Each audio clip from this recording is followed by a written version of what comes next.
সাবেক উৎসবের অন্যতম অংশ নববর্ষ। যুগ যুগ ধরে নববর্ষেতে নতুন বস্ত্র পরে হালখাতা পুজোর রীতি প্রচলিত রয়েছে। বাংলা নতুন বছরের শুরুতে দুর্গাপুরবাসীরা মন্দিরে দোকানে দোকানে হালখাতা পুজোতে ব্যস্ত। পুজো দিয়ে নতুন বছরের সকলের মঙ্গল কামনায় দুর্গাপুরবাসী।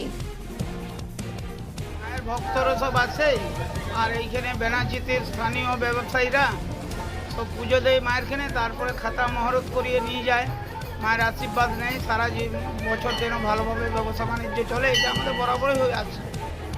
যতদিন মন্দির ততদিন হচ্ছে, পুরা পুজো পাঠ হয় আমাদের বিশেষ। ভিড় মোটামুটি ঠিকই আছে, এবছর একটু এখন হালকা আছে, আরও হবে একটু পরে ভিড়। এই তো সকাল হচ্ছে, মোটামুটি 8টা-9টার পরে আরও ভিড় হবে। আপনার নাম?